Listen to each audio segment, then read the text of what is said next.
علامہ عسکری صاحب یہ ارشاد فرمائیے کہ سورہ دہر کی آیت نمبر 7 اور 8 ہے، اس کے بارے میں بھی مفسرین یہ لکھتے ہیں کہ یہ آیا کریمہ جو ہیں دونوں، یہ بھی حضرت فاطمہ الزہرا رضی اللہ تعالیٰ عنہ کی شان اقدس میں اتری ہیں، تو ان میں کیا پیغام ہے سر؟ بسم اللہ الرحمن الرحیم، بہت شکریہ۔ اور نور کا مہینہ ہے، نورانی ساعتیں ہیں، نورانی لمحات ہیں، جی جی، اور جس ہستی کا تذکرہ ہے وہ بھی نور کا خاندان ہے۔ سبحان اللہ۔ تو نور علی نور کا ایک اتفاق ہے۔ جو علوی صاحب نے فرمایا ہے تطہیر کے حوالے سے، میں تھوڑا سا ایک بات آگے بڑھا کے آپ کے سوال کی طرف آؤں گا کہ جب سرکار نے چادر تطہیر کے نیچے یہ ہستیاں جمع ہو گئیں جی، اور سرکار نے فرمایا کہ اللہم ان ہؤلاء اہل بیتی و خاصتی، یہ میرے اہل بیت ہیں، میرے خاص ہیں جی، اور پھر آگے فرمایا کہ ان کا گوشت میرا گوشت ہے، ان کا خون میرا خون ہے، اور پھر آگے جملہ ارشاد فرمایا کہ انہم منی و انا منہم، ایسے کہ یہ سارے مجھ سے ہیں، مجھ سے، میں ان سے ہوں۔ سبحان اللہ۔ تو پھر آگے جبرائیل پوچھتے ہیں کہ یا رسول اللہ من ہؤلاء تحت الکساء۔ اچھا، بات غور طلب ہے، کیا جبرائیل امین کو پتہ نہیں تھا کہ یہ ہستیاں کون ہیں چادر تطہیر کے نیچے؟ تو علماء نے اس کی جو وضاحت فرمائی ہے کہ جبرائیل امی ایک تو سرکار کی زبان مبارک سے ان ہستیوں کے فضائل سننا چاہتے تھے، سبحان اللہ۔ اور جب جبرائیل امی نے پوچھا کہ یہ خدایا یہ ہستیاں کون ہیں، خدا سے پوچھا، تو پیغمبر نے فرمایا، ارشاد فرمایا کہ ہم فاطمہ، تو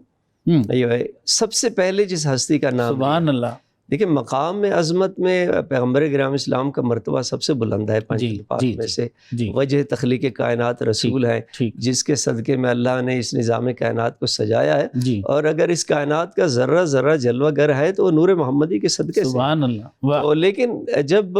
تعارف ہوا اور تو سب سے پہلے جس وہاں سے شروع کیا، ہم فاطمہ تو ابوہا و بالہا و بنوہا،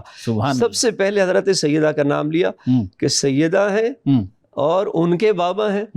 سیدہ کے شوہر ہیں، اور سیدہ کے بیٹے حسن حسین ہیں۔ سبحان اللہ۔ یعنی ساری نسبتیں حضرت ادھر کر دی، ادھر گئی ہیں، یعنی مرکز اہل بیت جو ہے وہ بھی حضرت سیدہ کو قرار دیا گیا ہے، مرکز طہارت بھی حضرت سیدہ ہے اور مرکز تعارف بھی حضرت سیدہ کو قرار دیا گیا ہے۔ سبحان اللہ۔ جہاں تک سورہ دہر کی آپ نے بات کی ہے کہ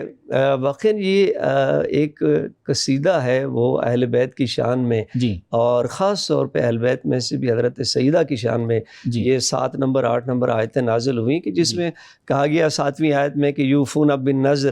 کہ اللہ کے جو بندے ہیں وہ اپنی نظر پوری کرتے ہیں۔ سبحان اللہ۔ تو حضرت سیدہ نے جب حسنین شریفین مریض ہوئے تو آپ نے نظر مانی کہ یا اللہ یہ شفا یاب ہو جائیں تو میں روزے رکھوں گی، تو اس نظر کو پورا کرتے ہوئے جب پہلے دن روزے کا اہتمام ہوا اور وہ کھانا تیار ہوا افطاری کے لیے، تو اسی لمحے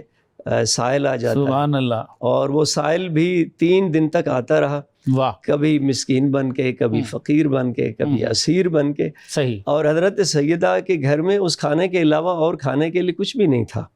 حسنین کریمین بھی بھوکے تھے۔ یہ ایثار کی وہ ایسی تاریخ رقم کی ہے حضرت سیدہ نے کہ قیامت تک شاید اس کی مثال نہیں ملے گی کہ بی بی نے اپنا کھانا جو ہے وہ 3 دنوں برابر وہ سائل کو دیا،